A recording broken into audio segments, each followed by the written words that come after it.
ముల్లాన్పూర్ వేదికగా జరిగిన ఈ ఉత్కంఠభరిత పోరులో పంజాబ్ కింగ్స్ అద్భుత విజయాన్ని సాధించింది.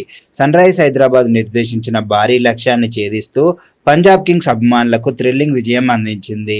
మొదట బ్యాటింగ్ చేసిన సన్‌రైజర్స్ హైదరాబాద్ 20 ఓవర్లలో 6 వికెట్లు కోల్పోయి 219 పరుగులు చేసింది.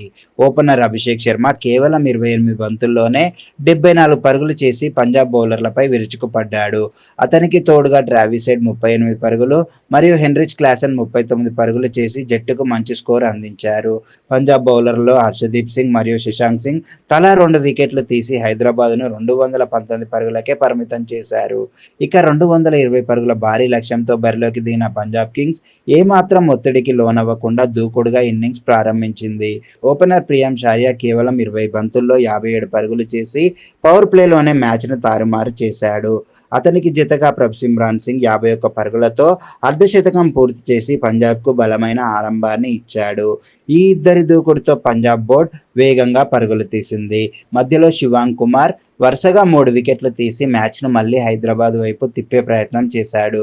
అయితే ఇక్కడే ఎంట్రీ ఇచ్చాడు కెప్టెన్ శ్రేయస్ అయ్యర్. అయ్యర్ అసలు కెప్టెన్ ఇన్నింగ్స్ ఆడుతూ కేవలం 33 బంతుల్లోనే 5 సిక్సర్లు, 5 ఫోర్లతో 69 పరుగులు చేసి అజేయంగా నిలిచాడు. చివర్లో శశాంక్ సింగ్ మెరుపు బ్యాటింగ్తో మ్యాచ్ను ఫినిష్ చేశాడు. అంతిమంగా పంజాబ్ కింగ్స్ 18.5 ఓవర్లలోనే 223 పరుగులు చేసి 6 వికెట్ల తేడాతో గొప్ప విజయాన్ని నమోదు చేసింది.